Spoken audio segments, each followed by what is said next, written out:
If you look in the Siddur, at the end of Shacharis, there are 6 Zechiros.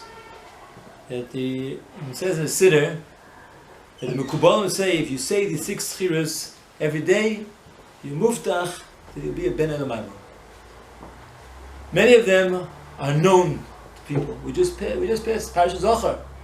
Who doesn't know about Parashat Zohar? Everybody gets ready. Parashat Zohar, they hear it like Ashkenazim, Sfarim, everything. All different nuschos. You got to hear it 3 times. Some people take it 4 times, whatever it is. Then everybody knows about remembering Yetzias Mitzrayim. And now there's big things about Lashon Hara. Remember Ma'aseh Miriam. And Amalek, right? And remembering Maimer HaSinai, right? There's one Zechira that's not that much known. Not that many people know about it. There's a mitzvah, Zechor al tishkach es sheksavta shemelekecha b'midbar. Remembering the Ma'aseh Egel. There's a mitzvah to remember Zechor al tishkach. Remember and don't forget that you made HaKadosh Baruch Hu angry in the midbar. What can we learn from that Zechira? What is important to learn not to forget the Ma'aseh Egel? So there's a few things I was thinking about that are important for us to learn. Let's start. Number one, what happened? How did it happen? Just think about it. 40 days beforehand, they heard HaKadosh Baruch Hu, Anochi Hashem Elokecha shetzitzicha mi'Mitzrayim. They heard HaKadosh Baruch Hu talk to Moshe Rabbeinu. He said, Lo yeh lecha Elohim acherim. Don't have idols.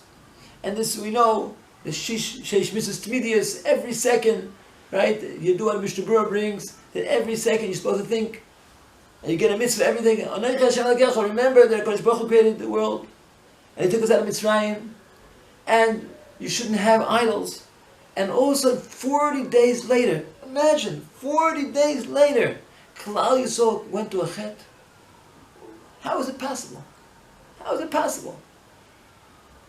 The teretz is, I'll tell you the teretz, and this is such a limud, important limud. What happened?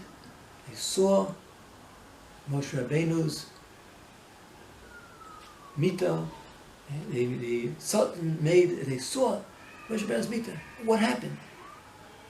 He got into a matzav called behola, panic. When a person's in panic, he forgets everything. Everything he learned. Everything he learned, he can forget it. We say in the slichos, mehumas movis. There's such a thing as a person dies, Rahman al-San, or something happens, is a mehuma. A person gets into a matzav of behola. This is one of the ikar avodas of yeshivas kelm. It meant don't lose your bearings. And it happens to us very often. I'll tell you a story. It happened to me. I can tell you what happened. Erev Shabbos, and half hour before Shabbos, you have a little child who comes and says, I want to help mommy set the table for Shabbos. He pulls out from the refrigerator, I'm telling you what happened to me. Pulls out of the refrigerator a bottle of wine to set the table. And smash on the floor an hour before Shabbos, just when you think everything is calm and panic. It happens. Purim, I'm sure it happens. People, behola, when a person gets to behola, he forgets himself. And then you blame your wife, you blame your children. Why were you so clumsy, right? Why did you knock over this bottle? Why did you spill the coffee? Why did you do this? Right? It happens to us when a person's in a panic, even though he learned 100 times, don't get angry at your wife. He learned it. Don't get upset. Be calm. All of a sudden, and he makes decisions, and gets screamed at his wife. Well, it's your fault. Why did you let the child? Why did you do? And then mommy screams at Tati, and Tati screams at mommy, and mommy screams at the child. Bahala.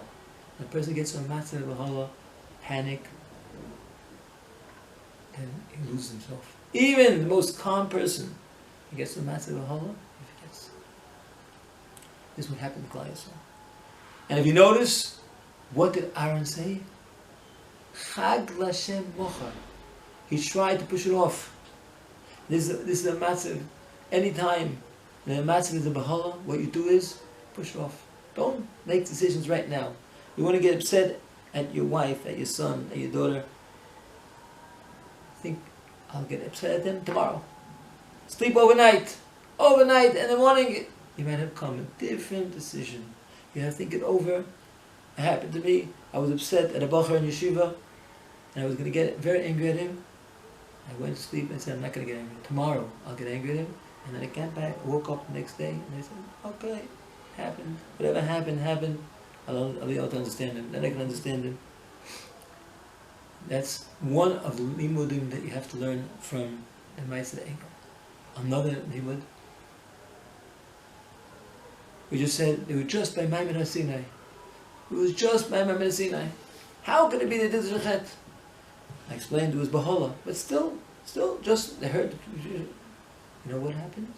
Says the Beis HaLevi, the Shem Shamayim. The Shem Shamayim. They said, we need another manig. We need another manig.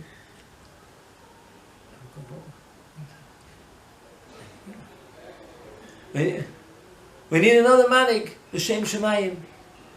The Shem Shamayim, people have been killed, people destroyed, families have been destroyed. The Shem Shamayim, a person does things for Shem Shamayim, that's the worst. You can kill each other. The Shem Shamayim, like a Topol Hara, destroyed. Here they said, the Shem Shamayim, they said, oh, says the Beis HaLevi, it was the Shem Shamayim. When you have good intentions, the road to Gehenna is paved with good intentions. Moshe Rabbeinu gave them an eitzah. When I leave, well, you know what you should do? Question, it's Aaron and Chur. Go ask them. The Shem Shamayim, yeah, but then you have Tzadikim, Talmidei Chachamim. You want to do the Shem Shamayim? Go ask Psak Halacha. These are a few things that we've learned from Egel. There are many more things. Mr. Shem, maybe the next speech we'll discuss it again.